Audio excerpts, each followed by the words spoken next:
नमस्ते। जब हम इस पार खड़े होते हैं तो मृत्यु हमारे जीवन का एक प्रकार से सबसे बड़ा रहस्य प्रतीत होता है। क्या होता है मृत्यु के बाद? क्या एग्जिस्टेंस है कि नहीं है? उसके बाद जीवन अगर है तो कैसा है, और यदि नहीं है तो फिर क्या है? लेकिन मृत्यु से भी बड़ा रहस्य जन्म है। जन्म के रहस्य को जब हम जान जाएंगे तो मृत्यु का रहस्य स्वतः ही स्वाभाविक ही स्पष्ट हो जाता है। जब तक हम जन्म का रहस्य नहीं जानते तब तक हम मृत्यु का रहस्य नहीं जान पाते। तो उस पार से जन्म का रहस्य जानने के लिए जब उस पार हम जाते हैं, इस मृत्यु के घेरे के बाहर, तब हमें जन्म का रहस्य ज्ञात होता है। अब योगियों ने प्रयास किया है इस घेरे के बाहर जाने का कि मृत्यु के पार क्या है। तो मृत्यु वास्तव में क्या है? एक ऐसी दीवार है जिसके परे हम नहीं देख पाते। शरीर अचानक डिजनरेट कर जाता है, एक समय के बाद श्वास रुक जाती है, हृदय गति रुक जाती है। क्या होता है इसके बाद? तो इसके पार जो है भूमि है कि नहीं है, इसके लिए योगियों ने मैं योगी शब्द यूज़ कर रहा हूँ क्योंकि ये मनीषी और चिंतक से नहीं पता चल सकती है। मनीषी और चिंतक उनकी तरह हैं जो अटकलें लगाते हैं, लेकिन उनको वास्तव में वो कुछ इस प्रकार की चीज़ होती है कि कोई गया मथुरा वृंदावन पूछने को कि कृष्ण जी की बांसुरी का टेप यहाँ पर है, तो लोगों ने कहा नहीं, पागल हो गया है, कहाँ से आया है? कहता है कि मैं अमेरिका से आया हूँ। तो फिर उन्होंने कहा नहीं, ऐसा तो कोई टेप नहीं है, टेप कहाँ से होगा? तो उस व्यक्ति ने कहा कि बड़े ब्रह्मास्त्र और ये सब होते थे, जरूर रिकॉर्डिंग डिवाइस रही होगी। तो यही सब चल रही थी। तो फिर उन्होंने कहा अच्छा आप लोग तो यहाँ हो, आपने सुना है कृष्ण जी की बांसुरी? तो उन्होंने कहा नहीं, हमने तो नहीं सुना है, लेकिन बांसुरी बजाते थे। तो कहा कैसे तुम जानते हो बांसुरी बजाते थे? तो फिर उन्होंने कहा अच्छा आप उनसे पूछ लो। वहाँ भी गए तो जगह जगह जाके उन्होंने पूछा आपने बांसुरी सुनी है? तो लास्ट में सब यही कहते थे नहीं, हमने ऐसा रिसीव किया है, हमारे दादा दादाओं के दादा सब कहते हैं, किताबों में लिखा है, लेकिन हमने सुनी नहीं है। और फिर वो फाइनली एक योगी से मिलते हैं और वो कहते हैं हाँ सुनी तो है, तो आप उसका, अब चूंकि कहानी यहाँ तक आ गई है तो उसको समाप्त कर दें। तो उन्होंने कहा उसका रिकॉर्ड अवेलेबल है, टेप रिकॉर्ड श्री कृष्ण जी की बांसुरी का? तो उन्होंने कहा वो तो नहीं है, लेकिन अब भगवान अपने आप को रिपीट नहीं करते हैं दोबारा। तो उन्होंने वो जो बांसुरी जिससे उन्होंने अनेकों धुन बजाई थी, वो तो उन्होंने कहीं ले गए अपने साथ, लेकिन उसकी जगह अब एक नया गीत उन्होंने प्रस्तुत किया है जो उस बांसुरी से भी अधिक मादक है और उस बांसुरी से भी अधिक मधुर है। तो कहा वो कहाँ मिलेगी, वो गीत कहाँ मिलेगा? तो उन्होंने उनके हाथ में सावित्री पकड़ा के कहा ये है श्री कृष्ण की बांसुरी का रिकॉर्ड। अब कहने का अर्थ ये कि हम इस पार रह के कितने भी विचार, मनीषी, चिंतक, इससे हम नहीं जान सकते। हमें उस पार जाना होगा, जानने के लिए कि उस पार क्या है। तो योगी क्या करते हैं कि इस घेरे से बाहर कैसे निकले? तो ठीक जैसे कोई व्यक्ति एक जेल के अंदर रहता है तो सुराख ढूंढता रहता है, इस फिराक में रहता है कहाँ से एग्जिट पॉइंट, कोई भी तो एक वीक स्पॉट होगा, और यदि वीक स्पॉट नहीं है तो वो ढूंढ के कमज़ोर कड़ी को या अपनी पूरी मेहनत मशक्क़त से सुरंग बनाएगा, कुछ करेगा और तब वो उस पार जाएगा। तो ऐसा ही योग में किया जाता है कि हम अपने जीवन के, हमारे अंदर जितनी भी शक्तियाँ हैं, ऊर्जा है, चाहे वो विल की शक्ति हो, भावनाओं की शक्ति हो, विचार की शक्ति हो, कोई भी, यहाँ तक कि देह की शक्ति हो, अगर हम उसको कंसंट्रेट करें, कोई भी शक्ति को जब हम ऊर्जा को कंसंट्रेट करते हैं तो उसकी शक्ति और बढ़ती चली जाती है क्योंकि वो घनी होती जाती है। और एक समय जब उसको कंसंट्रेट करके हम एक दिशा में लगा देते हैं तो आज नहीं तो कल उस दिशा में छेद होता है, वो भेदती है और हम उसके पार चले जाते हैं। आफ्टर ऑल एक तीर में और साधारण लोहे में क्या अंतर है? यही अंतर है कि साधारण लोहे को अगर आप कितना भी किसी के ऊपर फेंको तो एक धप की आवाज़ करेगा, लेकिन उसी को जब आप पावरफुल बना देते हो, कंसंट्रेट करते हो एक पॉइंट में, और यहाँ तक कि उसको एक छोटी बुलेट बना सकते हो, तो तेज स्पीड से जब वो जाती है तो भेद देती है। तो इस प्रकार से कंसंट्रेशन के द्वारा किसी भी ऊर्जा को, चाहे वो मन की ऊर्जा हो, हृदय की ऊर्जा हो, भावनात्मक ऊर्जा हो, कर्म की शक्ति हो, यहाँ तक कि इच्छा शक्ति हो, देह की शक्ति हो, जब हम उसको कंसंट्रेट करते हैं ईश्वर के ऊपर या केवल इस अभिप्सा की क्या है उस पार, और उस पर कंसंट्रेट करने के लिए इमेजेस बड़ी सहायक होती हैं, तब हम उस पार जाते हैं। तो उस पार जब जाते हैं तो बिल्कुल अलग नज़ारा नज़र आता है। उस पार जाते हैं तो वो एक ऐसा असीम अनंत का क्षेत्र है कि समस्या ये हो जाती है कि यहाँ पे ठीक वैसे जैसे जो मून पे गए तो उन्होंने जब धरती को देखा तो अब ये धरती पे मेरा घर कहाँ है, वो तो पूरी धरती एक छोटा सा घर नजर आ रही है। तो एक असीम में जब हम प्रवेश करते हैं तो समस्या ये हो जाती है कि ये असीम सीमित कैसे बन गया। तो वास्तव में जिसको हम जन्म कहते हैं, जन्म क्या है? उसी असीम अनंत अजन्मा का एक सीमा में बद्ध हो जाना अपनी ही मर्जी से। एक बड़ा सुंदर इस पर श्री कृष्ण जी के ऊपर एक भजन है, देख सखी मोहे अचरज आवे, ब्रह्म अनादि अनंत अगोचर, सो अब नंद को लाल कहावे। कि वो जो अनादि अनंत है वो किसी का बच्चा बन गया है, अंगली पकड़ के चल रहे हैं, ऐसी ये हालत है। जाकी छवि देख काल डरी भागे, वो जिनको देख करके नेति नेति जाको श्रुति गावे। श्रुति कहती कि हम नहीं जानते, हम नहीं जानते, नेति नेति जाको श्रुति गावे, ये भी नहीं है वो भी नहीं है, और वो अब एक नाम रूप के आकार में प्रकट हो गया हम सबके सामने। तो वास्तव में जो पहला रहस्य वो जन्म है। क्यों? क्योंकि सृष्टि का प्रारंभ मृत्यु से नहीं होता है। श्री अरविंद बड़े सुंदर ढंग से बताते हैं, death is not our beginning nor our end, we have come to her, she is the dark mother in whose womb we have hid, we have come to her from a supernal light, by light we live and to the light we go। तो वो एक अनंत प्रकाश, अनंत ऊर्जा, वहाँ से ये सीमित कैसे बना और क्यों बना। अब वहाँ पे हम देखते हैं कि सीमित बनाने, कुछ इसको उदाहरण हम लोग ले लें। जन्म का मतलब क्या होता है? गंगा है, बह रही है, कहाँ से बह रही है? शिव जी की जटाओं से। शिव जी की जटाओं से वो बह रही है, हमने नहीं देखा, लेकिन वहाँ गोमुख से दिखाई देती हैं। तो एक उनका अदृश्य रूप है, एक दृश्य रूप है। शिव जी की जटाओं में कहाँ से आई? स्वर्ग से आई, सुरसरी। और उसके भी परे ब्रह्मा विष्णु भगवान के हृदय में वो एक अद्भुत सुंदर दिव्य भाव के रूप में है। तो ये सारी गंगा का अगर हम मार्ग देखें तो एक भाग है जो अदृश्य है, दूसरा दृश्य है, और हम उसको कहते हैं ये गंगा है। अब कुछ लोग केवल दृश्य गंगा को दृश्य गंगा मान रहे हैं, लेकिन गंगा की जो पतित पावनी शक्ति है वो वहाँ से आ रही है जो हम देख नहीं पा रहे हैं।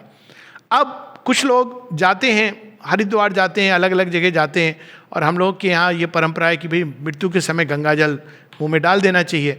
तो हम क्या कहते हैं कि भाई एक ले जाओ, हमारे लिए भी एक बोतल गंगा जल ले आना। ले आते हैं लोग गंगा जल। अब जब गंगा जल लाते हैं तो आप देखिए कितनी अद्भुत बात है। हम ये नहीं कहते हैं कि ये बोतल में पानी है। कोई बड़ा ही मेटेरियलिस्टिक दृष्टि होगी तो वो कहेगा ये बोतल में पानी है। हम कहते हैं बोतल में पानी नहीं, ये गंगा जल है। आपको गंगा कहीं नहीं दिखाई दे रही है, लेकिन ये गंगा जल है जो एक सीमित बोतल में आ गया। वही गंगा जल आप एक आचमन के रूप में 2 बूंद डालते हो एक मृतक के मुख के अंदर, ये गंगा जल है। तो असीम, और इसी प्रकार से हम कितने भी उदाहरण ले लें। बड़ी सुंदर कठोपनिषद तो मृत्यु के बारे में है, तो उसमें मृत्यु और अमृतत्व के बारे में तो उदाहरण देते हैं बहुत अद्भुत। उसमें आता है अग्निर्यथैको भुवनम प्रविष्टो रूपो रूपम रूपम प्रति रूपो बभूव, एको वशी सर्वभूतांतरात्मा रूपम रूपम प्रति रूपम बहिश्चत। ये एक ही है, वो अलग अलग रूप में। तो जैसे अग्नि एक पात्र में प्रकट हो जाती है तो कहीं टेबल लैम्प बन जाती है, कहीं लालटेन बन जाती है, कहीं ये प्रकाश बन जाती है, भिन्न भिन्न बन जाती है, लेकिन मूल रूप उसका अग्नि है। उसी प्रकार से वायु अलग अलग चीज़ों में जा कर के, लेकिन वायु अपने आप में वायु है, वो उसको अगर आप निकाल देंगे उस पात्र से तो उस विशाल वायुमंडल में मिल जाएगी। तो उसी प्रकार से वह एक ही है जिसने अपने अंदर से अनेकों अनेकों बीज रूप में डिवाइन सीड्स प्रकट किए। इस समय ना काल है ना देश है। और क्या हुआ जब वो प्रकट हुए, क्यों प्रकट किए उसने? बड़ी सुंदर उपनिषदों में इसकी बात की गई है, एको हम बहुश्यामी। देखिए ये शब्द इतना लिबरेटिंग है और पावरफुल है। हम ये कह देते हैं कि वो एक अनेक बनना चाहता है, ये एक इंटेलेक्चुअल विषय नहीं है, ये कितने आनंद का विषय है। तो उससे क्या होता है कि भगवान ये क्यों बन गया? क्योंकि हमें वो भगवान बनाना चाहता है। एको हम बहुश्यामी का अर्थ ही यही है कि जैसा मैं हूं वैसे अनेकों अनेक प्रकट हो जाए। तो अब अगर अनेकों अनेकों वैसे ही वो अपने अंदर से निकाल देते तो वो तो संभव ही नहीं है, बिकॉज एक सेंस ऑफ सेपरेशन, एक विभाजन का भाग वो आना चाहिए, तब वो अनेक बनेंगे, ग्रो करके बनेंगे, उनकी अपनी सत्ता होगी। तो उन्होंने क्या किया? अपने ही अंदर से बीज रूप में अनेकों बीज निकाले। श्री अरविंद इसको बताते हैं प्रोसेस ऑफ इन्वोल्यूशन। उनको एक ऐसी भूमि में डाल दिया जहां वो बीज भूल गया कि मैं किस वृक्ष से गिरा हूं। अब देखिए बीज को जब हम भूमि में डालते हैं तो अंधकार में, अब वहां से उसकी यात्रा प्रारंभ हो रही है। उसकी यात्रा का गंतव्य क्या है? अंत में वो क्या बनेगा? वो वृक्ष बनेगा। कोई भी इसको बता देगा कौन सा वृक्ष बनेगा? जिसका वो बीज है। तो जैसे हम ये कहते हैं कि हम भगवान के बीज हैं, यदि हम इसको मान के भी चलें तो हमारा एम क्या है और हम क्या बनेंगे, हम ईश्वर बनेंगे। अब ये जब हम लेते हैं तो सारा ये जो मोक्षवादी धारा है कि नहीं हमारा लक्ष्य कोई एक अनिर्देश्य, एक अनिर्वचनीय सत्ता में जाके लीन हो जाना, ये अपने आप में मूर्खतापूर्ण चीज़ लगती है, क्योंकि जिसका हम बीज हैं हम वैसे ही बनेंगे अनलेस हम पेड़ को, जड़ को उखाड़ ना दें बिफोर इट मैनिफेस्ट। लेकिन वो एक पूरी यात्रा है। अब जन्म क्या है, जब वह अनंत अपने आप को सीमित कर देता है एक बीज के रूप में। इसको श्री अरविंद बताते हैं इन्वोल्यूशन। अब इन्वोल्यूशन क्या है, रोज हम देखते हैं वृक्ष में, वृक्ष अपनी सारी ऊर्जा को कंसंट्रेट करके अनेकों बीज बनाता है और हर बीज के अंदर ये संभावना है पूरा वृक्ष बनने की। ये कौन सी पावर है जो उस पूरे वृक्ष की समग्र ऊर्जा को एक सीमित बीज के रूप में डाल देती है? दैट पावर इज माया। अब माया क्या है? माया इज, अगर हम इसको अक्सर लोग कहते हैं कि वो बहुरूपणी, छलना, ये सब नहीं है। माया कम्स फ्रॉम मेजर, जो उस अनंत को सीमित शांत रूप में मेजर कर देती है। ऐसी प्रतीति होती है। प्रतीति क्या है? ये मेरा घर, ये तेरा घर। अब पृथ्वी से आप पूछो किसका घर, वो पृथ्वी थोड़ी बोलेगी जिसका पट्टा उसका घर। पृथ्वी कहेगी मेरे ही घर है, घर तो एक ही है, आप लोगों ने पट्टा लेकर के बना लिया ये अलग अलग। समुद्र में आप जाके खड़े हो जाएं, ये कहें कि मेरा समुद्र है, क्योंकि इसकी मैं पिक्चर, अक्सर हम लोग पिक्चर लेते हैं आसमान की, समुद्र की, हम क्या कहते हैं कि ये यहाँ का दृश्य। दूसरी जगह बिल्कुल उल्टा दृश्य होगा, लेकिन वो एक ही है। ये नहीं कि यहाँ का समुद्र वहाँ का समुद्र अलग है। यहाँ के समुद्र में सुनामी आ रही है, वहाँ लोग खेल रहे हैं, कौन सा खेल होता है, वाटर स्पोर्ट, जो भी है, अलग अलग खेल हैं, तो वहाँ खेल रहे हैं, और यहाँ के समुद्र में सुनामी आ रही है। एक ही समुद्र है। तो उसी प्रकार से वह एक अपने आप को माया, जो that power of the Lord, वो एक प्रतीति कर देती है कि ये सब अलग अलग हैं, अलग अलग हैं, अलग अलग हैं, भिन्न भिन्न हैं, भिन्न भिन्न हैं। और वहाँ से प्रारंभ होती है एक नई लंबी यात्रा। उस यात्रा का अंत क्या है? उस यात्रा का अंत है बीज का जो पूरा वृक्ष बनना, और वृक्ष बन के पुष्प और फलों से पल्लवित होना, अपने अंदर से अनेकों बीज और प्रकट करना सृष्टि के लिए। अब यहाँ दूसरी चीज आती कि क्या ये एक ही जीवन में संभव है? वेल, बीज एक ऐसे केस में डाल दिया जाता है जिस केस में पूरी तरह वो विस्मृत हो गया। ये आवश्यक है, प्रतीति है कि हम अलग हैं, हम अपने आप में अलग हैं, तभी वो एक अनेक बनेगा। तो ये जो प्रतीति है एक इतना पावरफुल, आप कल्पना, मतलब हम एक सेकंड को कल्पना करें कि वास्तव में हम अलग हैं ही नहीं। ये पूरा स्पिरिचुअल एक्सपीरियंस यही बताता है कि हम कभी अलग नहीं हैं ईश्वर से। और इसका अनुभव कई बच्चों को होता है जो हॉस्टल में जाते हैं। तो हॉस्टल में जाते हैं तो क्या होता है, अब मैं जैसे FMC गया, उसके भी पहले BHU गए, तो अब क्या होता है कि आप घर से चलते हो तो मम्मी पापा आपके लिए वो सब पूड़ी सब्जी बना करके देते हैं, बड़े वो आपको इंस्ट्रक्शन दे रहे हैं, आपका ध्यान वहाँ नहीं है। आपका ध्यान है गाड़ी कब चले, मम्मी पापा का लेक्चर कब खत्म हो। उस समय तो फ़ोन भी नहीं होते थे। फिर वो गाड़ी चलती है, आप चैन की सांस लेते हो। 2 मिनट को आपको लगता है, सॉरी जितने भी पेरेंट्स हैं, मैं भी पेरेंट हूँ, मैं समझ सकता हूँ दोनों साइड ऑफ द स्टोरी, लेकिन ये रियलिटी है, क्योंकि बच्चा आगे की ओर जा रहा है। तो वो पीछे की चीज़ को अगर वो स्मरण रखेगा बच्चा, तो क्या होगा उसका, वो 4 कदम जाएगा, चेन खींच देगा, कहेगा पापा मम्मी आपके पास मुझे रहना है। वही पापा मम्मी जो रो रहे हैं आंसू भर के, आप देखिए विवाह में क्या होता है, लड़की ऐसे बिलखे रोती है जैसे लड़का हाईजैक करके ले जा रहा है, उसको किडनैप कर रहा है, घोर पाप कर रहा है। कोई भी संवेदनशील लड़का रोने लगता है अंदर।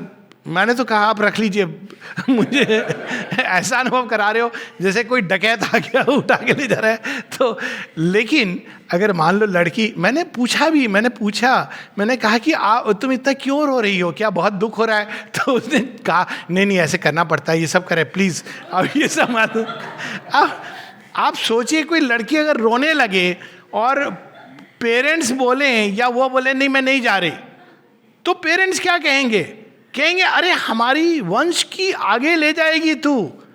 दोनों ही ले जाते अपने अपने ढंग से, ये कैसे करे? वो कितना भी रो रहे हो, पेरेंट्स भी रो रहे हैं, लड़की भी रो रही है, लेकिन अगर वो बोल दे कि अच्छा पापा मम्मी मैं नहीं जा रही हूँ, तो देखिए कैसा उनका पूरा मूड चेंज होगा, एटमॉस्फेयर चेंज होगा। क्योंकि आगे बढ़ना, तो बच्चा आगे बढ़ता जाता है, वो तो अब आगे का दृश्य देख रहा है कि अरे मैं जाऊँगा, हॉस्टल जाऊँगा, वहाँ ये होगा वो होगा। उस समय तो वो खेल खिलौने यही सोच रहा है, पढ़ाई भी करनी वो बाय द वे है। और मम्मी पापा हाय मेरा बच्चा कैसा होगा, पूरी खा रहा है कि नहीं, सब्जी खा रहा है कि नहीं, उनका पूरा ध्यान इस पर है कि उसके खान पीन का कौन ध्यान रख रहा है। सेम प्रोसेस होती है हमारे जन्म और मृत्यु के और पुनर्जन्म के बीच में। हम एक ही जीवन में वो पूरी प्रगति नहीं कर सकते हैं। बच्चा जब आगे जाता है तो वो विस्मृत हो जाता है, लेकिन पेरेंट्स क्या कभी अलग करते हैं अपने बच्चे को? किसी पेरेंट को पूछ लीजिए, जब बच्चा कितने भी दूर है और बच्चा तो वहाँ जाके मजे कर रहा है, यहाँ तक कि जब बड़ा हो गया है पेरेंट्स का फ़ोन आता है तो आपस में डिस्कशन होता है हस्बैंड वाइफ का, उठाना है कि नहीं उठाना है, अच्छा कह दो बहुत बिजी है। इस पर एक एडवर्टाइजमेंट भी आया था रिसेंटली। लेकिन पेरेंट्स के लिए अगर आप पेरेंट्स के पर्सपेक्टिव से पूछो तो कहेंगे हम क्या करें, हमारा सारा ध्यान तो बच्चे में लगा रहता है। तो वैसे ही ईश्वर, परमात्मा, भगवान जो कह ले, वो हमें कभी नहीं भूलते। वो हमारे साथ रहते हैं, मन से एक एक चीज के लिए पूरा अरेंज कर रहे हैं कि अच्छा बच्चा आएगा, वहाँ उसकी क्या देखभाल हो रही होगी। लेकिन बच्चे के लिए यह आवश्यक है कि वो विस्मृत होकर आगे बढ़े। अगर वो विस्मृत होकर आगे नहीं बढ़ेगा, अगर उसको हर समय ये है कि मेरे पेरेंट्स हर चीज़ मेरे लिए कर देंगे। दो प्रकार के माता पिता होते हैं ना, एक होते हैं जो हर चीज़ वो प्रोवाइड करते जाएंगे बच्चे के लिए, तो उसमें एक रिस्क ये होता है कि बच्चा कभी सक्षम नहीं होता है। अब 4 साल के बच्चे को अगर आप हवाई जहाज गिफ्ट कर दोगे तो आगे चल के वो 4,000 करोड़ कंपनी का मालिक बनेगा, लेकिन he still be a thief, क्योंकि आपने उसको कर्मठ नहीं बनाया। तो ये प्रतीति आवश्यक होती है कि हम अकेले हैं संसार में, हमारे साथ ना ईश्वर है ना कौन है, और सामने कौन खड़ा है? भाग्य खड़ा है। भाग्य मीन्स अनसर्टेनिटीज। तो हम लोग सोचते हैं अरे भगवान ने ऐसा क्यों बना दिया, इसी से तो हम पोषित होते हैं और ये आवश्यक है हमारी ग्रोथ के लिए। श्री कृष्ण चाहते तो एक मिरेकिल के द्वारा, जैसे ही सारे 5 पांडव आए तो कहते राज्य तो तुम्हारा है, जाओ मैं एक जादू करूंगा, सारी कौरव गायब हो जाएंगे। ऐसा नहीं किया उन्होंने, क्योंकि पांडवों को ग्रो करके डिजर्व करना है वहाँ पर। वो जिस मिशन के लिए आए हैं, they have to grow into their own godhead. Arjun को इंद्रत्व की ओर बढ़ना है, युधिष्ठिर को एक धर्मराज बनना है जो धर्मनिष्ठ है, भीम को इतना बलशाली बनना है वायु की तरह। तो they each have a role to fulfil, और हालांकि वो उनके बच्चे हैं, लेकिन अपने ही देवत्व को रियलाइज करने के लिए उनको महाभारत के मार्ग से गुजरना होता है। तो ये एक जीवन में ये सारी यात्रा संभव नहीं है, खासकर इसलिए क्योंकि जिस सीमा में हमको बांध दिया जाता है वो कुछ इतनी बड़ी सीमा है जिसको तोड़ पाना आसान नहीं है। और ये जरूरी है, जैसी कि बात हुई, अगर वैसी सीमा नहीं होती तो हमें तो शुरू में यही तो देवताओं की समस्या है। देवता प्रगति नहीं करते हैं क्योंकि उनको पता है हमारे ऊपर तो वैकुंठ में बैठे हैं विष्णु भगवान। आप देखिए देवता कुछ भी करते रहते हैं, और यहाँ तक कि जब असुर आके उनको कई बार इंद्र जी अपदस्थ हो जाते हैं तो कहाँ क्या करते हैं इंद्र? तपस्या नहीं करेंगे, सीधा चले जाएंगे विष्णु भगवान को, आप प्लीज़ इंटरवीन करिए। तो विष्णु भगवान कहते फिर तुमने वो गलती करी, बार बार मैंने तुम्हें मना किया, तुम सीखे नहीं हो। हाँ sir please, but this time you please forgive me. तो इस प्रकार से मनुष्य, लेकिन मनुष्य की प्रगतिशील सत्ता है, तो उसको एक ऐसी घेर में बांध दिया जाता है जहाँ उसको लगता है वो सारे संसार में अकेला है। होता नहीं है, ईश्वर सदैव उसके साथ रहते हैं। उनकी तरफ से हम कभी नहीं कटते, लेकिन ये प्रतीति करना आवश्यक है ताकि हम प्रगति कर सकें। तो वो प्रगति देह के अंदर, देह एक ऐसा मीडियम उन्होंने चुना है, इतना जड़ तत्व एक ऐसा मीडियम, जड़ नाम से ही वो ऐसा है। जड़ में क्या है? चैतन्य। कठोपनिषद आगे बताती है, वो कहती है चेतनश चेतना नाम, वह जो सर्व चैतन्य है वो कैसा बन जाता है? एकदम अचेतन हो जाता है, क्योंकि नहीं तो उसको स्मरण रहेगा। देवताओं की यही समस्या है, तो वो वापस चले जाएंगे। तो एकदम एक ऐसा अचित अवस्था में चला जाता है वो बीज कि वो भूल जाता है। हम सब के अंदर वो बीज पड़ा है, और भूलता क्यों है? ताकि उसकी उत्तरोत्तर बढ़ता जाए उस डिविनिटी की ओर। और वो भूलेगा, सामने में चैलेंजेस आएंगे, उसको फेस करेगा। तो अक्सर जब हम ये कहते हैं कि हमारे जीवन में एक कठिनाई आ रही है क्योंकि पूर्व जन्म में हमने पाप किया था, पाप नहीं किया था, चैलेंजेस आ रहे हैं क्योंकि पुण्य किया था।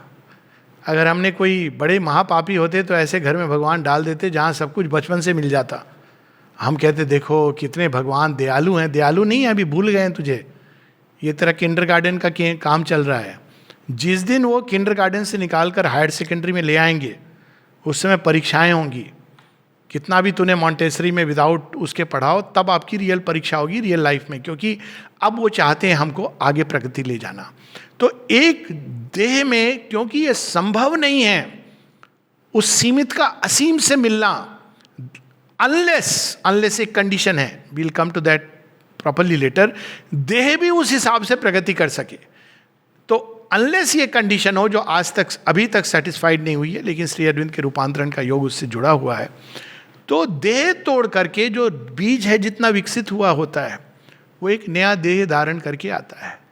और ठीक वैसे ही जैसे बच्चे को आगे जैसे जाता है तो वो भूल जाता है अपने पेरेंट्स को, अपने घर के जीवन को, नहीं तो वो इतना जुड़ा रहेगा, परेशानी हो जाएगी। अक्सर लोग कहते हैं कि पुनर्जन्म होता है, हमें याद क्यों नहीं रहता? अरे ग्रेस है आपके ऊपर की याद नहीं रहता है। एक जीवन में परिवार, आप एक परिवार तो संभाल नहीं पा रहे हो, आपको याद आ जाएगा कि ये भी मेरे परिवार के लोग थे, ये भी परिवार के लोग थे, संन्यास ले लोगे एक जीवन में। तो ये एक बहुत बड़ी कृपा है भगवान की कि इस जीवन के चैलेंजेस तुम फेस करो।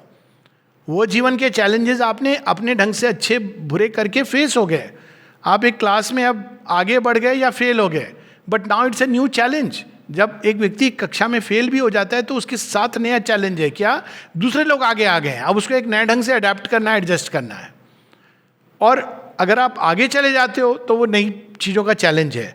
तो इसलिए हमें पीछे का जो हो चुका है, डेवलपमेंट हो चुका है, उसको भगवान एक जगह सुरक्षित रख देते हैं। वो हमारे संचित चीज़ें हैं जो सुरक्षित हैं, और आगे के चैलेंज के लिए हमको ले जाते हैं। तो पुनर्जन्म कोई दंड और पुरस्कार का विधान नहीं है।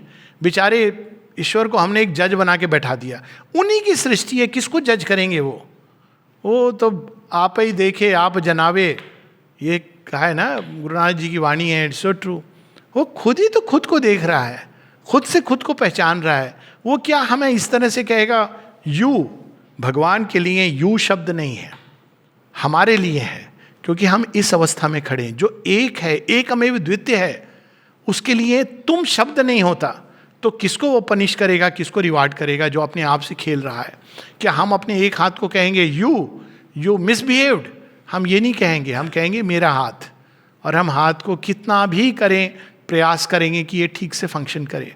तो उस एक के लिए दंड पुरस्कार का विधान, ये हमारी एक प्रकार की मानसिकता है, क्योंकि प्रारंभ में हम उसको जैसे जैसे हम बाहर निकल लें, क्योंकि हमारे अंदर अनंत की चाह है, क्योंकि हम अनंत का बीज हैं, कहीं ना कहीं हम चाहते हैं कि वैसा ही हम पूरी सृष्टि हो। ये बड़ी एक इंटरेस्टिंग चीज़ है। इसका मैं उदाहरण कई बार ऐसे देता हूँ कि जब विवाह होता है एक स्त्री का, घर में आती है, तो उसको माता पिता कहते हैं कि तुम वहाँ जाके अडेप्ट कर लेना। अब वो वर्ड बड़ा अजीब है, तो कहती ठीक है मैं अडेप्ट कर लूँगी। ये इट इज़ अमेजिंग, रिमार्केबल, और खासकर Indian women, it's salutations really. और वो जाती एकदम नए परिवेश में, नया सब कुछ है, अडेप्ट कर रही है, लेकिन साथ में वो क्या कर रही है? वो अपने पति को धीरे धीरे अपने जगह से जो आई है उन संस्कारों के साथ जोड़ रही है। She becomes the golden link, धीरे धीरे माल, और बड़े अच्छे ढंग से, उसको पता भी नहीं चल रहा, soft ways she is gradually tying him to a new way of life जो लेकर के आई है। कैसे स्टार्ट होगा? सोफे का कलर चेंज कर देना चाहिए, ये पर्दे चेंज हो जाने चाहिए, धीरे धीरे आदमी को तुम ही चेंज हो जाओ, वो भी उसका हो ही जाता है चेंज। तो उसी प्रकार से ये जो एडेप्टेशन है, एसिमिलेशन है, तो हर जीवन में हम इस प्रकार से एडेप्ट और एसिमिलेट करते हैं। जितनी हमने प्रगति की है उसके आगे की प्रगति करते हैं, बिल्कुल एक नए क्षेत्र में जाते हैं, और ये एक बहुत बड़ा चैलेंज है, रिमार्केबल चैलेंज है। तो उसी तरह से ये जो जन्मों की हमारी यात्रा है, वास्तव में हम अपने आप को डिस्कवर करते हैं इनके थ्रू। जैसे किताब है, उसके एक एक चैप्टर होते हैं, हम एक एक जीवन को एक चैप्टर समझ लें, उस चैप्टर के भी कई पैराग्राफ्स हैं, कई पैसेजेस हैं।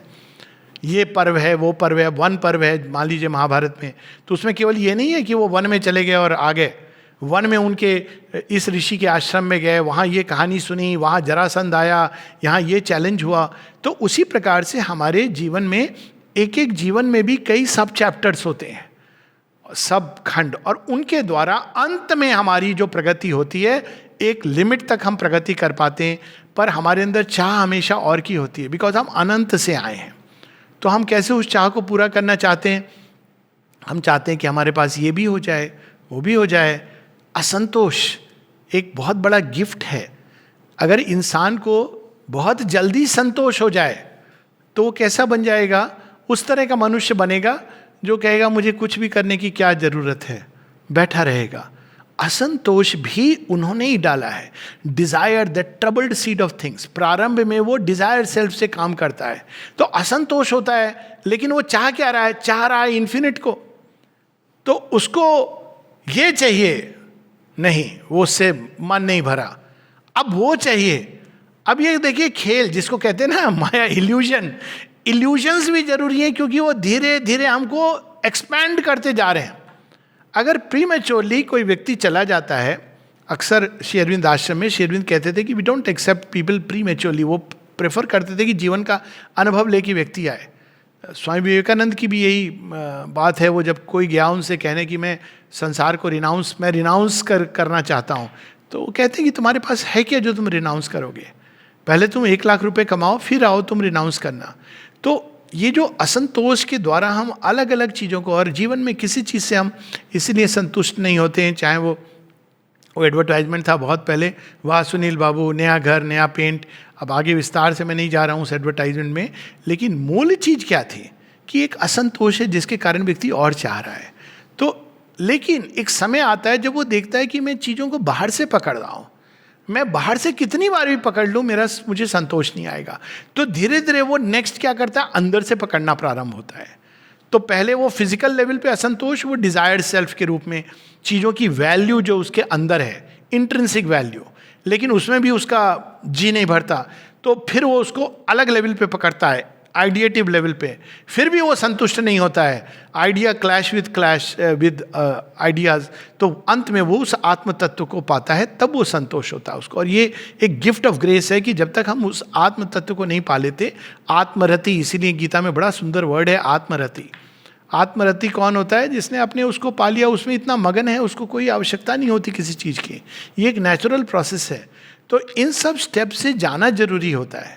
हम पहली स्टेप से 10वीं स्टेप तक नहीं छलांग लगा सकते। इसको श्री अरविंद बताते हैं, और उपनिषदों में इसको इस तरह से कि ड्रीम स्टेट, स्वप्न अवस्था। स्वप्न अवस्था में एक सीढ़ी बनी हुई है, तो उस सीढ़ी से हम बिल्कुल प्रारंभ कहाँ से हमारी यात्रा होती है? एक ब्रूट व्यक्ति से, एकदम प्रिमिटिव। उसका देवता भी बड़ा प्रिमिटिव होगा, और देवता से उसका क्या संबंध होगा? अगर वो खुश हो गया तो देवता को कुछ चढ़ा देगा, नहीं तो उसको पत्थर भी मारेगा। ये एक रिलीजन इस प्रकार के है कि देवताओं को मारते थे कि आपने हमारी मांग क्यों नहीं पूरी करी। फिर वो धीरे धीरे बड़ा होता है तो उसके अंदर संसार का, जीवन का, ईश्वर का भी वो कंसेप्ट चेंज होता है। ये पुनर्जन्म की यात्रा है प्रगति की। तो जब चेंज क्या होता है, फिर भगवान केवल एक पत्थर नहीं है जिसको पूजा कर रहा है, नेचुरल चीज़ों को। फिर ईश्वर वो होता है जो उसकी मांग को पूरी करता है। यहाँ जाके मेरी मन्नत पूरी हो गई, वो ईश्वर है। और जहाँ जाके मेरी मांग में लेके गया था, वहाँ तो उन्होंने जो था मेरे पास वो भी ले लिया, तो वो तो ईश्वर हो नहीं सकता। जबकि अगर हम देखें गीता का जो भव्य दृश्य है, तो श्री कृष्ण तो कहते हैं मैं तो यहाँ आज के दिन 18 दिन मैं तो यहाँ बस लेने आया हूँ। क्या लेने आया हूँ? प्राण लेने आया हूँ। अर्जुन कहते हैं आप तो प्रभु हो। हाँ मैं प्रभु हूँ। बांसुरी बजाई थी मैंने सुना है, बड़ा चिर प्रचलित है। हाँ बांसुरी बजाई थी, फिर आप यहाँ पर ये चक्रपाणी बन के क्यों आए हो? सुनी नहीं बांसुरी, कुछ लोगों ने सुनी, और बाकी सब इनके प्राण लेकर के मैं इनको बांसुरी पे डांस करना सिखाऊंगा। तो ये सारे दृश्य जो हमारे सामने आते हैं, कभी वो भयानक रूप में, कभी वो अच्छे रूप में, ये सब ईश्वर ही हैं। वो हमें किसी ना किसी रूप में उकसा रहे, मुझे खोज। और हम पहले उनको वस्तुओं में खोजते हैं, पदार्थों में खोजते हैं, व्यक्तियों में खोजते हैं, पेड़ पौधे उसमें। अंत में हम कहते हैं कि अब तक हमने नहीं पाया। तो ये एक लॉन्ग प्रोसेस है, एक लाइफ में पूरी नहीं हो सकती है। तो इसलिए वो चीज टूटती है। अब एक आदमी है जो भारतवर्ष में रह के बहुत गालियां दे रहा है, बड़ी कठिन अवस्था है, अमेरिका बहुत अच्छा है, अमेरिका बहुत अच्छा है। भगवान कहते ठीक है जा, तो अमेरिका भी हो जा। तो अमेरिका जाता है नेक्स्ट लाइफ में, पहले बड़ा खुश हो रहा है कि अमेरिका, बाद में कहता है तो भारत अच्छा था, हमारी तो यहाँ तो अलग प्रकार की दुर्गति है। फिर वो कहता है शायद यूरोपीय देश अच्छे होंगे। घूम फिर के चक्कर काट के लास्ट में कहता है भाई मोक्ष पाना है तो जननी जन्मभूमि स्वर्गदपि गरीयसी। ये फैक्ट है, वो घूम करके। इसीलिए किसी ने कहा है, बड़ी सुंदर बात कही है और मैं तो इसको मानता हूँ, पूरे विश्व में भ्रमण कर चुका हूँ, कोई ऐसा कॉन्टिनेंट नहीं बचा है एंटार्क्टिका को छोड़ के, and it is so true, it is so true कि आपको सब कुछ अलग अलग जगह मिलेगा, बहुत कुछ है, आजकल तो भारत में भी मिलता है, लेकिन कुछ है चीज़ें जो वहाँ मिलती हैं जो भारत में ना मिलती हों, लेकिन भारत में एक ऐसी चीज़ें जो कहीं नहीं मिलती है, ये आज भी उतना ही सच है, और वो चीज़ है आत्म तत्व का पोषण। तो अब इस दृष्टि से जब हम संसार को देखते हैं, जीवन को देखते हैं, तो पुनर्जन्म एक विकास की यात्रा का एक बड़ा सुंदर तरीका है। जितना बड़ा चैलेंज उतना अधिक विकास। एक किंडरगार्टन के बच्चे को क्या टेस्ट दिया जाता है? चल ABCD देख ले, उस पर कॉपी कर ले, पता नहीं, अब तो टेस्ट भी नहीं है, कोई नहीं, बड़ा खेलता कूदता बड़ा हो जाता है। और जब आप PhD करने जा रहे हो तो आपसे ये थोड़ी कहा जाएगा कि आप E=mc², ये बस लिख दो। उसके पीछे जो एक पूरा ब्रह्मांड है वो आपको समझना और प्रकट करना है। तो वैसे ही हम जैसे जैसे हमारे जन्मों की यात्रा करते हुए जितने अधिक सक्षम होते हैं, उतना अधिक हमारे सामने चैलेंजेस प्रस्तुत किए जाते हैं। Challenges are for the great. माता जी एक जगह लिखती हैं कि भारत भूमि में सबसे बड़े चैलेंजेस इसलिए दिए गए हैं क्योंकि भारत के पास ही वह समुचित निदान की चाबी है, और आज नहीं तो कल उसको खोजना है, क्योंकि भारत अगर उनको हल कर लेगा तो उसका पूरा परिणाम पूरे विश्व पर आएगा। तो ये पुनर्जन्म की जो यात्रा है, बार बार हम सीमित होते हैं एक ही देह में, लेकिन अंदर की चेतना परिवर्तित होती जाती है। ये एक इवोल्यूशन की यात्रा है। ये बात श्री अरविंद की कई सारी बातें जो अद्भुत है, एक ये है कि ये कांस्टेंट इवोल्यूशन है। इवोल्यूशन के द्वारा, इवोल्यूशन क्या है? कहते हैं it is the progressive manifestation. अगर वैज्ञानिक दृष्टि कहती इवोल्यूशन क्या देखती हो? केवल फॉर्म्स। तो वो जड़ तत्व पे, मनुष्य पर आके कहती है all human beings are same because they are all look alikes. लेकिन अगर आप विकास की यात्रा की दृष्टि से देखें तो मानव चेतना का इवोल्यूशन मनुष्य पे आके रुका नहीं है, मनुष्य के अंदर भी वो इवॉल्व करती जा रही है। इसीलिए तो एजुकेशन है, वरना एजुकेशन की का औचित्य क्या है? यदि व्यक्ति जैसा है वैसे ही रहेगा पूरे जन्म, तो फिर एजुकेशन की क्या ज़रूरत है? लेकिन हम जानते हैं कहीं ना कहीं कि हम विकास के लिए आए, और विकास के द्वारा क्या होता है? हमारे अंदर जो सुषुप्त संभावनाएं हैं, छिपी हुई संभावनाएं, वो प्रकट होती हैं। नॉर्मली एक लंबे पैसेज से प्रकट होती हैं, और उस पैसेज को हम मूल रूप से दो भाग में डिवाइड कर सकते हैं। एक, जब हमारी अंधकार में यात्रा चल रही होती है, जैसे एक बीज है, वो अट्रैक्टेड तो सूर्य की तरफ हो रहा है, वरना लॉजिकली तो by gravity the seed should cast the roots down and keep moving downward. लेकिन एक ऐसी शक्ति है, लोग देखिए ग्रेविटी, उत्थापन सिद्धि प्लांट के लेवल पर है। बीज क्या महसूस करता है? सूर्य की ऊष्मा। वो नहीं जानता कि सूर्य मुझे पुकार रहा है, और उसके कारण वो धीरे धीरे धीरे धीरे पूरी ग्रेविटी को डिनाई करके ऊपर की ओर, कितना बड़ा रेजिस्टेंस है आप देखिए। जड़ तत्व के लिए ग्रेविटी की जो फोर्स है उसके अगेंस्ट वो ट्रैवल कर रहा है, यात्रा कर रहा है। करते करते एक समय आता है जब वो भूमि को चीर करके बाहर निकलता है, श्वास लेके कहता है, अच्छा यह है जो मैं खोज रहा था। जैसे बच्चा जब पेट में होता है तो लात मार रहा है, घूसे मार रहा है, क्यों? बाहर आना चाहता है। जैसे बड़ा हो रहा है, मम्मी उसको प्रीमेच्योरली बाहर नहीं निकालती है, कहती वेट, कम्युनिकेट करना शुरू कर देती है, मेरा बेबी, प्यारा बच्चा, ये सब शुरू कर देती, करना चाहिए उसको, एक बॉन्ड हो रही है। तो हमारी भी यात्रा दो भाग में होती है। एक जब हमारी अज्ञान में होती है, तब भी हम भगवान को ही ढूंढ रहे होते हैं, उसी एक को जो अनंत है, लेकिन हम नहीं जानते कि हम क्या ढूंढ रहे हैं। तो हम कहीं लात मारा, कहीं घुसा मारा, भगवान इसको सीरियसली नहीं लेते हैं। हम भगवान को भी कर्ज कर रहे हैं, कैसे हो निर्दयी, निर्मोही, तुमने इस संकरे से जगह पर मुझे डाल दिया जहां अंधकार ही अंधकार है। तो भगवान कहेंगे पोषित मैं ही कर रहा हूं, मुझे पता है, क्योंकि माँ के ही रक्त से सब कुछ जा रहा है। तो फिर वो बच्चा अगर बोलेगा नहीं तुम बड़े निर्दयी हो, बहुत खराब हो, तो माँ कहती है, जब वो महसूस करती है मुक्का, अच्छा तू जाग रहा है, oh my baby, I love you my baby. माँ का ये रिस्पॉन्स होता है, क्योंकि उनको पता है कि this is the process of growing up. तो अज्ञान में जब हम बड़े हो रहे होते हैं तो ये यात्रा दो फेजेस में है। पहली जो अज्ञान में होती है, जिसको श्री अरविंद कहते हैं सबकॉन्शियस योगा, ढूंढ उसी को रहें। किसी भी व्यक्ति से आप संसार में इसको स्टैटिस्टिकल डेटा ले लें, आप पूछ लीजिए कि तुम्हें शांति चाहिए या युद्ध? शांति चाहिए जी। युद्ध क्यों कर रहे हो? शांति के लिए हम युद्ध कर रहे हैं। घर में क्लेश झगड़ा चाहिए कि तुम चाहते हो कि हारमोनियसली लोग रहें? ऑफ कोर्स हारमोनियसली रहना चाहते हैं। फिर आप रोज झगड़ा क्यों करते हो? क्योंकि वो मेरी बात नहीं सुनता है। अब देखिए शुरू होगी ना प्रॉब्लम। एक बोलेगा वो मेरी बात नहीं सुनता, दूसरा बोलेगा तुम तो बहुत सुनते हो। प्रारंभ हो गया इंडिविजुअलाइजेशन की प्रोसेस। तो ये इंडिविजुअलाइजेशन की प्रोसेस में ये क्वारल शुरू होती हैं, झगड़े शुरू होते हैं, ये अज्ञान में।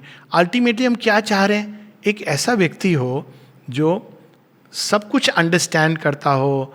एक टाइम आता है जब आइडियल ये रूप ले लेता है, तो हम एक ऐसे व्यक्ति की तलाश में होते हैं जो हर चीज़ में मिस्टर परफेक्ट है। बना नहीं है अभी, पर लोग ऐसा सोचते हैं। कोई एडवर्टाइजमेंट देकर ढूंढता है, कोई इधर उधर 4-5 लोगों में ढूंढता है कि कोई मिस्टर परफेक्ट मिल जाए। Reverse is also true, miss perfect मिल जाए। तो माता जी कहती हैं, when we are searching like this, we are searching for a individual divine at our service. लेकिन वी कैन बिकम दैट, ये भी सच है। एक लंबी यात्रा के बाद एक समय आता है जब बीज बाहर खुलता है तो एक नई यात्रा प्रारंभ होती है। वो कहता है oh that is my direction, that is my goal, this is the passage. और ये जब हम अचेतन अवस्था में जो प्रगति कर रहे थे, इवन जब हम सो रहे हैं अज्ञान में, नहीं मान रहे हैं प्रगति को, इवन जब हम ये मान रहे हैं कि इस शरीर के साथ हमारा अंत हो जाएगा, नेवर डिस्टर्ब दीज पीपल। कोई कहता है कि एक जीवन के बाद जन्म नहीं है। अच्छा भैया, बहुत अच्छी बात है। आर्ग्यू करने को कर सकते हैं कि इसी मूर्खता भरी बात कर रहे हो कि एक और तुम मान रहे हो कि भगवान है। जड़वादी अगर ये कहे तो समझ आता है। आप मान रहे हो कि एक ईश्वर है, हाँ, और आप ये भी मान रहे हो कि वो ईश्वर मृत्यु के बाद आपका जजमेंट करेगा एक दिन, हाँ बिल्कुल करेगा।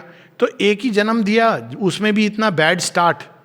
एक व्यक्ति का स्टार्ट बड़ा अच्छा है, एक व्यक्ति का स्टार्ट, तो ये तो बड़ी गलत, प्रारंभ ही गलत है।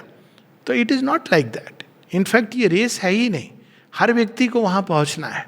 वो एलिस इन वंडरलैंड में कहानी आती है ना, वो कहता है Dodo who won the race, is all won the race, all will get prize, all will get prices.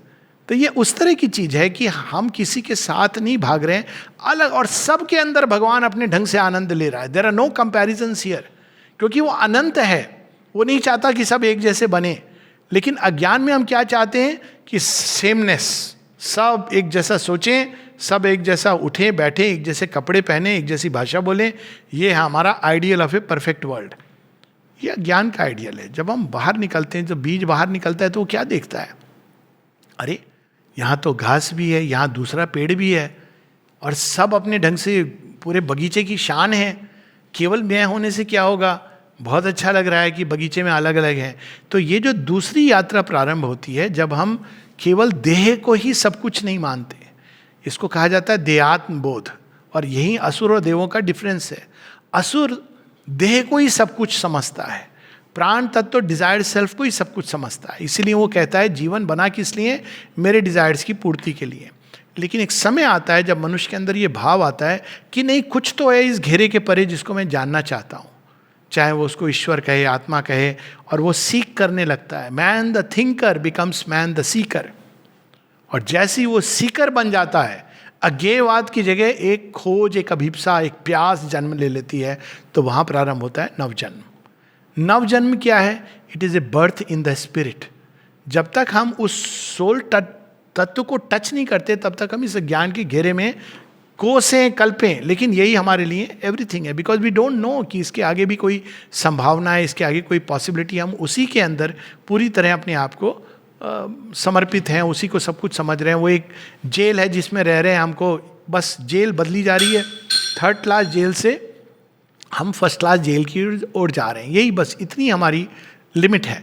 लेकिन एक समय आता है जब हम सोचते हैं कि इस अनंत आकाश में उड़े, और वो नवजन्म, इसको, इस नवजन्म को पुराने शास्त्रों में कहा गया द्विज, ट्वाइस बॉर्न, और इंडियन थॉट में उसको इनिशिएशन कहा गया कि दीक्षा, कि अब तुम्हारी दीक्षा हुई। दीक्षा का मतलब अब तुम्हारी एक नई यात्रा प्रारंभ हो रही है।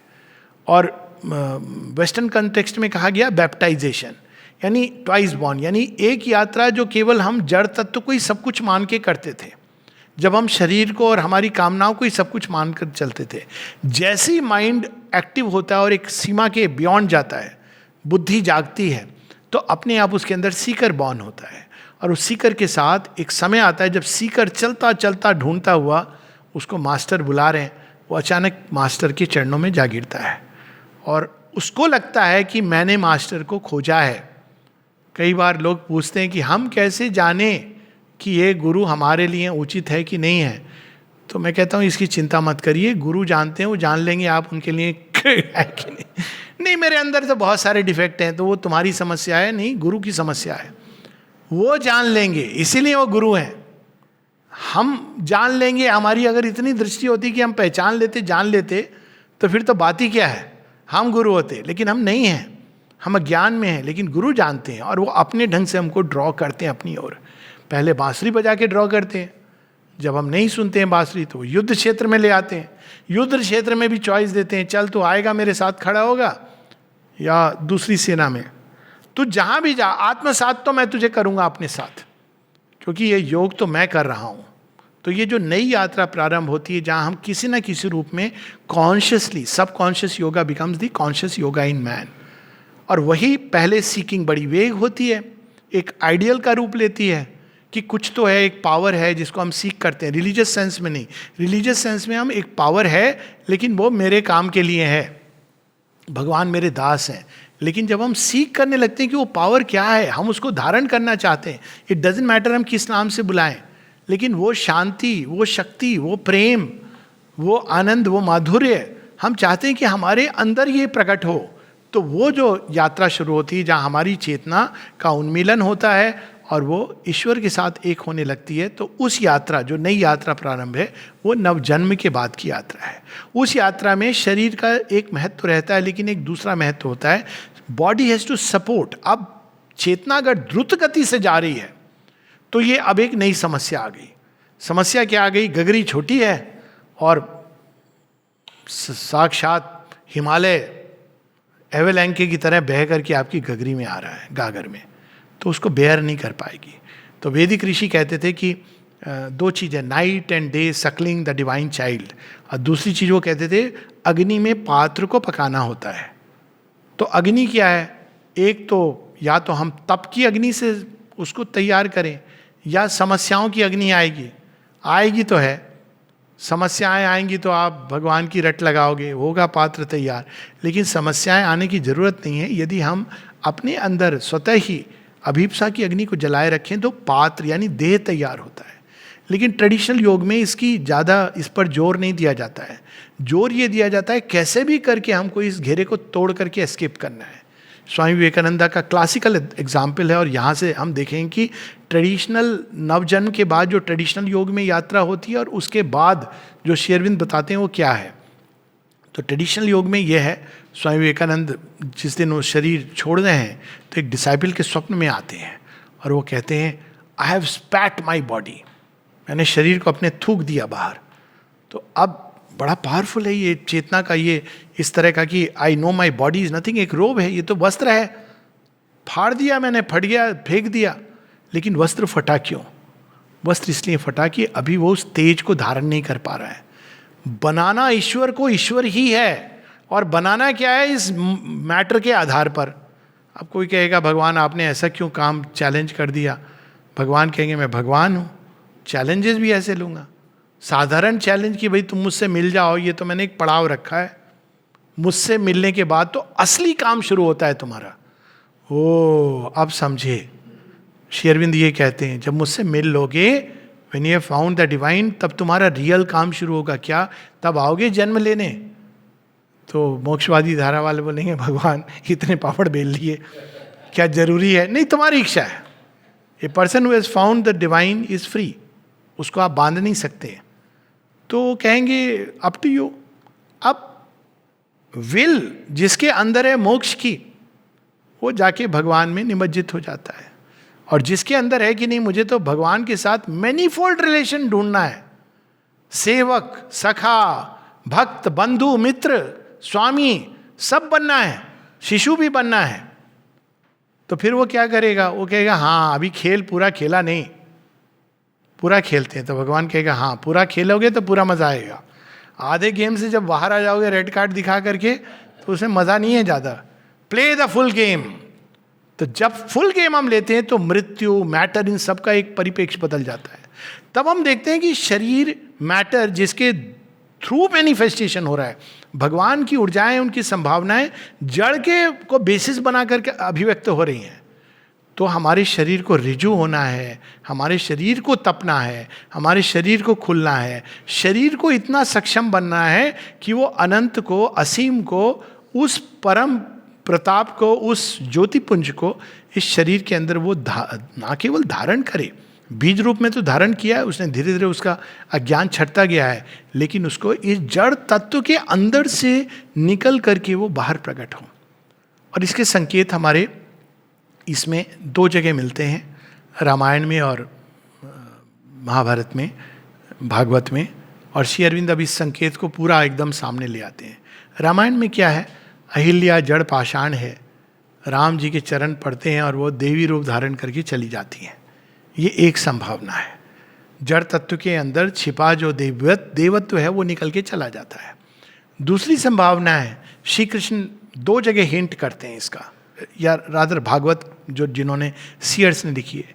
एक है कुब्जा, पीछे छिपी हुई है, कृष्ण जी पहुंच गए हैं कंस की नगरी में, पर वो नहीं सामने आ रही, कहती मैं तो एकदम कुरूप हूँ, हम सब की तरह। रूपवान वो नहीं है जो बाहर से दिख रहा है, रूपवान तो एक ही है, लेकिन मैं तो इतनी कुरूप हूँ, मैं कैसे जाऊँ उनके सामने। तो श्री कृष्ण की तो दृष्टि, कुरूप लोगों को तो बुलाते हैं वो, जितना बदमाश तुझ सामने आ, सामने आ, पास में आ जाते हैं, कहते हैं क्या हुआ माई, और बड़ी टचिंग स्टोरी है, वो टच करते हैं और वो पूरी सौंदर्य रूप में आ जाती है। ये बहुत अद्भुत कहानी है। It is the first hint of transformation जो हमारे स्क्रिप्चर्स में है। एक जगह और इसका हिंट आता है कि जब श्री कृष्ण को यशोदा माँ खेल खेल में बहुत तो नटखट है तो बांध देती हैं दो पेड़ों के साथ, तो ओखली के साथ, तो अब जा भी नहीं सकता है। तो श्री कृष्ण जी कहते हैं बहुत अच्छा कि यही तो मैं चाह रहा था, कोई मुझे बांधे, और वो ओखली खींचते हैं और पेड़ टूट जाते हैं और वो देवता उसमें से निकल के चले आते हैं। अगेन व्हाट इज इट, कि वो उनका काम क्या है, वो पुल करते हैं हमारी चेतना को आगे की ओर, लेकिन मैटर नहीं रिसीव कर पाता है तो वो टूट जाता है और उसके अंदर से देवत्व चला जाता है। लेकिन दूसरी जो केस है कुब्जा की स्टोरी, उसमें there is a transformation of a कुरूप into the fullness of beauty. तो श्री कृष्ण ने उस समय रूपांतरण योग क्यों नहीं दिया? कहाँ मनुष्य तैयार था जी। मनुष्य तो उस समय मेरी भूमि तेरी भूमि, ये मेरा घर तेरा घर, हम कहेंगे हम अभी भी तो यही करते हैं, लेकिन कुछ लोग हैं सिर फिरे से जो श्री कृष्ण के समय से अभी तक तैयार हो गए हैं, जो मेरा तेरा घर नहीं, उनको पूरी पृथ्वी का चाहिए रूपांतरण।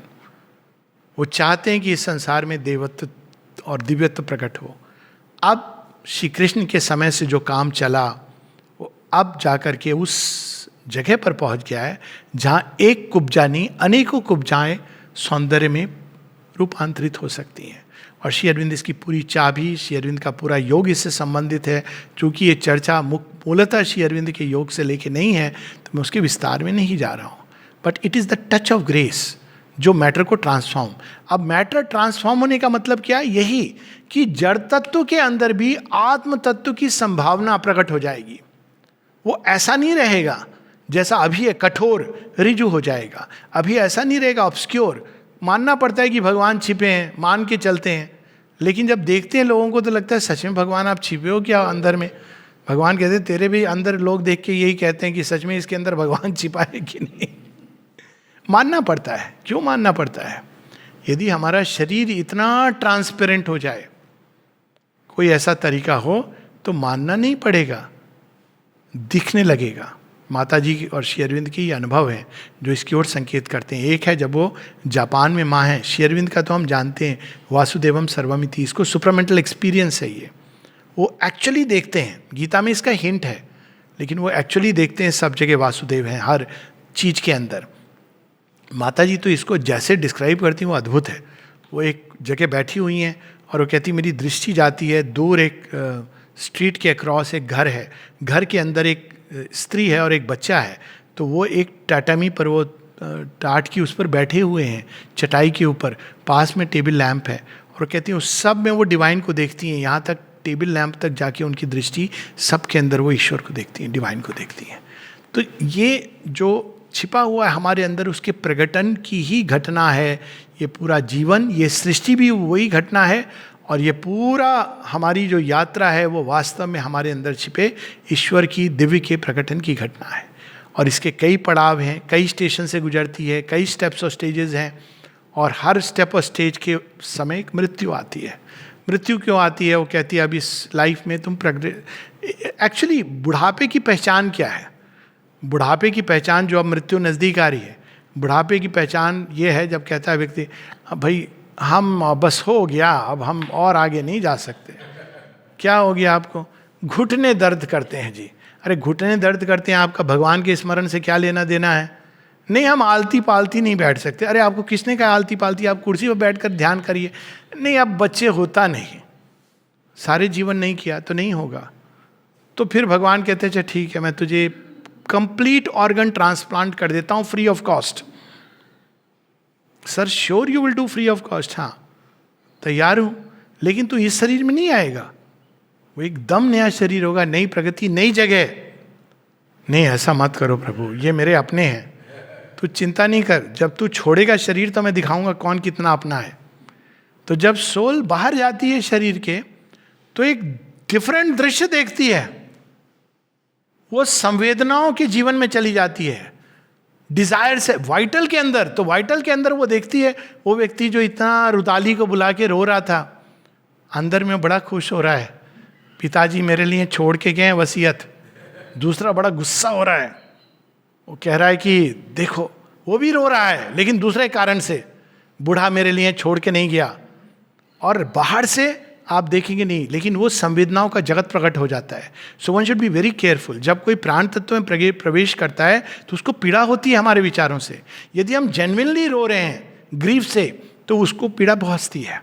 इसलिए माता जी कहती हैं जब मृत्यु के बाद आगे की यात्रा होती है तो हमको ये रोना धोना, क्लेश अब चला गया है ना, उसको अच्छे से विदाई दो। कहाँ गया है? उसके आगे की यात्रा में गया है, इसमें क्या प्रॉब्लम है? कोई व्यक्ति अगर विदेश जा रहा है अच्छे से आगे पढ़ाई करने, अपना कैरियर बनाने, तो आप रोध होके उसको बोलोगे नहीं यहीं पर रहो, आप उसको अच्छे से विदा दोगे। एक संबंध इतना सुंदर है, प्रेम का संबंध है। प्रेम का अंतिम जो स्टेप होता है वो है to set the person free, set him free. जाओ आगे जाओ, आकाश को टटोलो और आसमान को मापो, सितारों के साथ खेलो, इसी के लिए हम बने हैं। तो वो जब जा रहा है तो उसको प्रेम के साथ, शांति के साथ ये भेजना चाहिए, वो रिसीव करेगा। कोई पंडित पुजारी बुलाएं ना बुलाएं, बुला लें, उनका भी बिजनेस चलना है, सॉरी, लेकिन उनको भी बच्चों को भेजना है भाई। स्कूलों में तो अब सब आप बंद कर देंगे बिजनेस, ऐसे कैसे? लेकिन जरूरी नहीं है, हमारे थॉट्स फीलिंग्स पहुंचेंगे। वो प्राण जगत से निकलकर, प्राण देह होती है, जैसे ये मटेरियल देह है, उपनिषद बताती है हमारी कई देह है। दूसरी देह है जो संवेदनाओं से, कामनाओं से, प्राणिक देह, उसको डिसॉल्व करना, वो जो पैसेज है बड़ा डिफिकल्ट होता है। क्यों? क्योंकि प्राणिक जगत नाना प्रकार की उन शक्तियों से है जिसको हम गुड बैड, अच्छा बुरा, भय की शक्तियाँ, असुर शक्तियाँ, राक्षसी शक्तियाँ उसकी जगह, और अच्छे देवों की भी शक्तियाँ, वहीं पर हेवन और हेल है, तो उससे गुजरती है। यदि आपने जीवन भर एक सत्कर्म के भाव से जिए हैं तो नेचुरली देवता उठा के ले जाएंगे, वो भैंसे वाला नहीं आएगा। और अगर पूरे जीवन वो भैंसे वाले काम किया है, दूसरों को मारना पीटना लूटना खसोटना, तो कहेंगे जैसी तेरी श्रद्धा, मैं भी देवता हूँ। यम भी कहते हैं यमराज देव हैं, लेकिन आप क्यों आए? तू तो पूरे जीवन मेरे ही दूत बन के काम कर रहा था। किसी के अंदर तू श्रद्धा को मार रहा था, किसी के अंदर अभीप्सा को मार रहा था, किसी के अंदर पॉजिटिव थॉट को खत्म कर रहा था, तो मैं आ गया हूँ, मेरा तो ये काम है। तो हम उस हिसाब से उस जगत में जाते हैं, कुछ देर उसका भोग करके हमारी वो काया, प्राणमयी काया डिसॉल्व हो जाती है। इसके लिए श्राद्ध किया जाता है, लेकिन आवश्यक नहीं है, प्रेम के द्वारा हम कर सकते हैं, ईश्वर का स्मरण करके। फिर वो मनोमय जगत में जाती है जहाँ ये असुर राक्षस नहीं आते हैं, फॉर्चुनेटली वो एक अलग जगह है, आइडियल्स का जगत है। और उसके बाद हम फाइनली कहाँ जाते हैं? ईश्वर की गोद में, जगन माता की गोद में जाके विश्राम करते हैं। और वहाँ हमको बड़ी सुंदर ऐसी शहद मिलता है वहाँ जो पूरे विश्व में नहीं मिलेगा, जिसको हम ढूंढ रहे थे। आत्मा को बताया गया है eater of the honey in the lotus. तो हमने पूरे दुनिया में थोड़ी मिठास, बाबू आप थोड़ा मीठा बोल लो, आपके अंदर ये क्यों है, पूरा ढूंढ रहे थे। वहां जाके ओरिजिनल टेस्ट करते हैं। तो हमने तो कभी चखा नहीं, तो आदमी वहां विस्मृत हो जाता है, बेहोश हो जाता है, उठ के कहता है तुम ही तो हो सब कुछ, तुम्हें ही तो ढूंढ रहा था। हाँ, जीवित रहते ढूंढ लिया होता तो मृत्यु नहीं आती। आती भी तो तू सचेत रहता, शरीर टूटता लेकिन तू सचेत रहता। क्यों? क्योंकि तूने वहां पर अमृत तत्व को चख लिया। दैट इज कॉल्ड अमृत चखना। अमृत चखना ये नहीं है कि कोई आप मंदिर चले गए, वहां पानी है, उसको आपने पी लिया और कह दिया कि हमने अमृत चख लिया, सिर पर अब हम ये कर लेंगे, कृपाण धारण कर लेंगे, हमने अमृत चख लिया। हिम्मत है तो उस अमृत को चखो जो हमारे हृदय के अंदर हमेशा रिश्ता है। That is the challenge. और जो उसको पाता है वही सिंह होता है। एक बड़ी सुंदर पंक्ति उसके साथ समाप्त करूंगा। क्या करना होता है इसको पाने के लिए? कटाए सर जो उल्फत में, वही सरदार होता है। सरदार इससे नहीं होता व्यक्ति, पगड़ी बांध ली, ये कर ली, ये तो कहने की बात है। कटाए सर जो उल्फत में, वही सरदार होता है कि दाना खाक में मिलकर गुले गुलफाम होता है।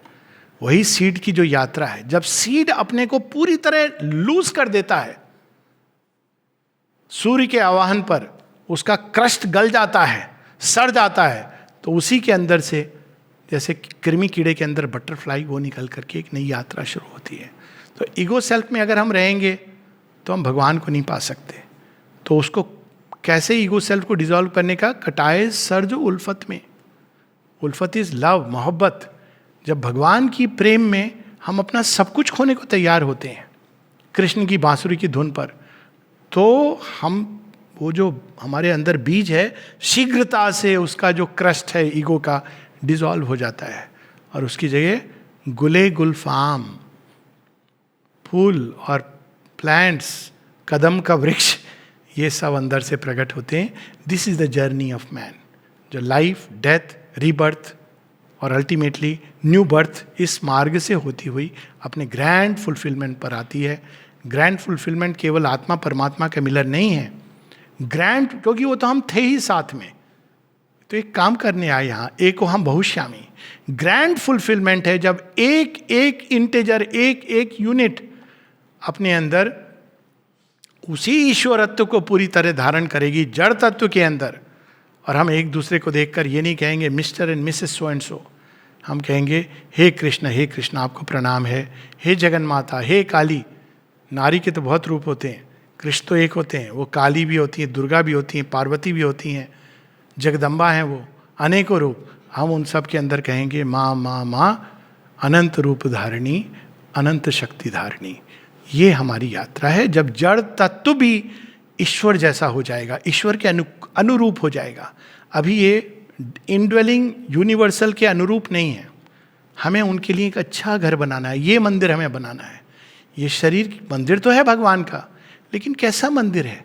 ना यहाँ दिया जलता है, ना हवन होता है, ना यहाँ कोई सुगंध आती है, दुर्गंध आती है, मल मूत्र चारों तरफ है।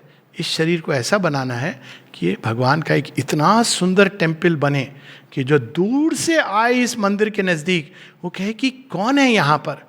और उसके दीवारों के बीच से, जैसे वो सूर्य मंदिर है ना, सन टेम्पल, कोणार्क सिंबल के रूप में, दीवारों के बीच से, उसके पट के खिड़कियों के चारों तरफ से जो भी भाग खुला हो, कर्म इंद्रिया, ज्ञान इंद्रिया, वहाँ से केवल ईश्वर की सुवास, ईश्वर की सुगंध, ईश्वर की मुस्कान, ईश्वर का प्रकाश, ईश्वर का आनंद, ईश्वर की ध्वनि, यही सब कुछ हमारे अंदर से प्रकट हो। नमस्ते। धन्यवाद डॉक्टर साहब। बहुत ही ऐसा विषय है ये जिस पर जिसको समझना बड़ा मुश्किल है, जिसको आपने बहुत ही विस्तार से इस पर आपने अपनी बात कही है। इस विषय फिर भी हम लोग एक दो प्रश्न अगर कोई किसी के मन में हो तो यहाँ बात कर सकते हैं। कोई है? इस पे आए हुए मैसेजेस दो जरा चैट पे देख लीजिए। वो चैट में मैसेजेस नहीं है, वो खाली प्रशंसा है कि आपने बहुत ही बढ़िया तरीके से इस बात को कहा है। फिर भी अगर कोई प्रश्न हो किसी का, बड़ा विषय ऐसा है जिसमें बहुत सारे प्रश्न हो सकते हैं, लेकिन समझना और उसको आत्मसात करना बड़ा वो है। आपने बहुत ही विस्तार से इस पर बात करी है, निश्चित रूप से। मैं हाँ, मेरा एक प्रश्न है। हाँ जी, पूछिए। जो ये चोरी डकैती लूट खसोट करते हैं, ये कहते हैं इस जन्म में तो हम कर लें, अगला जन्म किसने देखा है? तो वो ऐसा क्यों सोचते हैं वो? हाँ, तो वही है कि जब मनुष्य पूरे अंधकार में रहता है, हाँ, तो वो अपनी कामनाओं को ही सब कुछ समझता है। यही तो अज्ञान है। तो इसलिए वो अपनी कामनाओं की पूर्ति के लिए ही कार्य करता है, चाहे वो चोरी डकैती हो, जिसको हम चोरी डकैती कहते हैं। और जब थोड़ा प्रगति हो जाती है उसकी, सो कॉल्ड प्रगति, तो वो ऐसे लूटता है कि हम उसके पास थैंक यू बोल के पैसे देते हैं। ये भी होता है।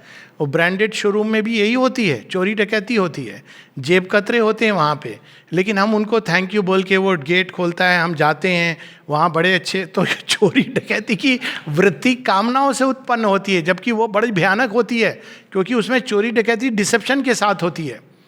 ऐसे लोग हैं जो आपके घर में सेंध नहीं लगाएंगे, कहीं और सेंध लगाएंगे।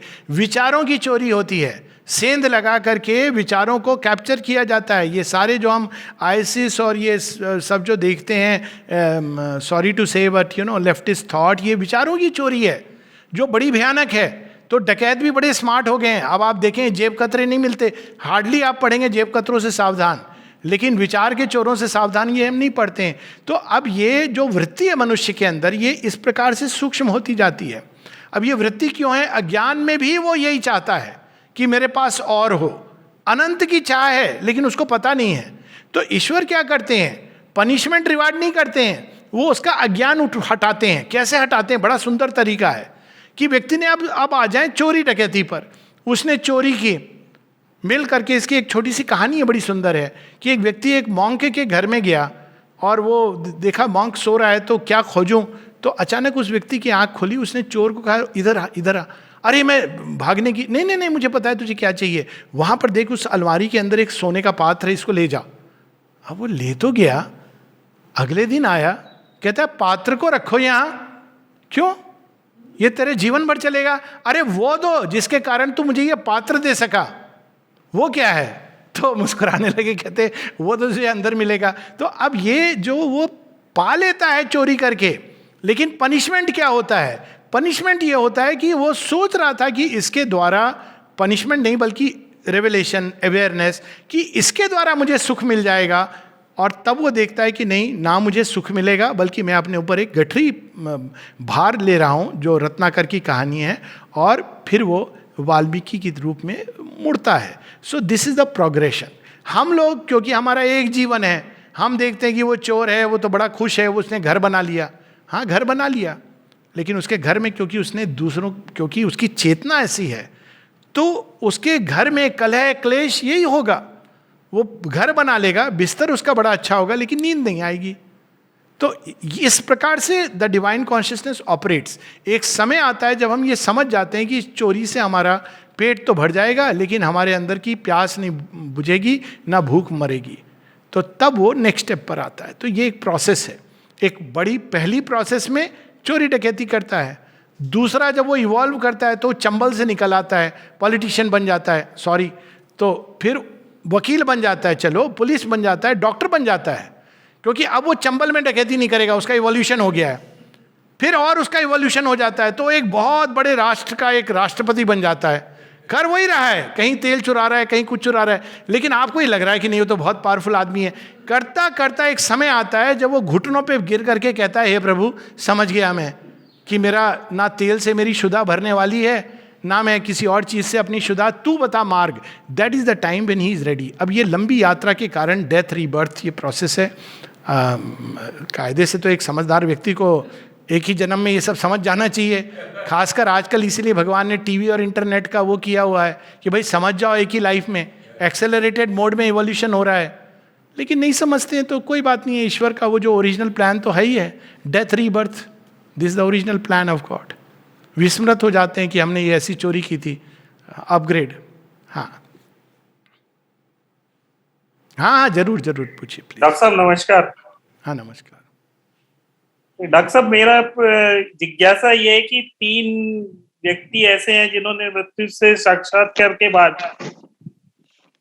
पुनः जन्म में आए हैं। नचिकेता, सावित्री का साक्षात्कार और प्रभु यीशु का। तो इन तीनों को पुनर्जन्म कैसे लिया उसी शरीर में, इसके विषय में कुछ? हाँ, मैं ठीक है। और कोई प्रश्न तो नहीं ना? ये प्रश्न ठीक है। और भी लोग हैं और उसका प्रमाण ये रहता है जब वो अपने पुनर्जन्म की याद होती है और बताते हैं।